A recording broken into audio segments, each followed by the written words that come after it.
ஒவ்வொரு நாளும் நேராயிட்டு நீ தான் சொல்ற. நீ தான் இவ்வளவு நேரம் ஆக்கிக்கிட்டு இருக்கப்ல. இது இப்ப கண்ணுலாம் போடணும்னு அவசியமா? இல்ல மாமா, இது ரொம்ப நாள் ஆச்சா. கெட்டு போயிட்டா? கெட்டுலாம் போடல, அதான் எனக்கு போடுறதுக்கு வந்து ட்ரை பண்ணிட்டு இருக்கு. இப்படிதான் போடுவாங்கன்னு எனக்கு ஈஸியா தான் இருக்கு. அது மொத்தமா கணக்குல ஊத்தினா போதுங்களா? அவ்வளவுதானே.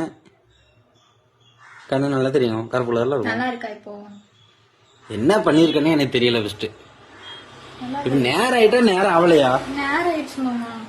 அப்புறம் இவ்வளவு நேரம் ஆக்கிட்டு இருக்க. உனக்கு இந்த நேரத்துல இது தேவையா? லிப்ஸ்டிக் மட்டும் போட்டு இது நீ எங்க போறீங்க? காஞ்சு போயிடும் மாமா, இது போட்டா உதடு காயாது. யார் சொன்னா? நீங்க செலிபிரிட்டி ஒர்க்கர்ல. சரி வா கிளம்பு, நேரம் ஆயிட்டு. இது வந்து சிம்பிள் இதுதான் சரியா. நான் பவுடர் கூட இன்னும் போடல, மாய்ஸ்சரைசரும் இதுதான் போட்டேன். பவுடர் போட்டா அந்த பனிக்காலத்துக்கு ஒரு மாதிரி வங்கு மாதிரி அப்படி இருக்குது. அதுக்கு என்ன பண்ணணும்னு தெரியல. மாய்ஸ்சரைசர் தான் யூஸ் பண்றேன், ஆனா இது எனக்கு ரிசல்ட் வந்த மாதிரியே தெரியல. பார்க்கலாம்.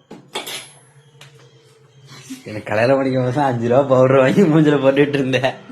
இப்ப என்னடா அது இதுன்னு எல்லாம் என்னென்ன பேரோ சொல்லிக்கிட்டு இருக்கேன்.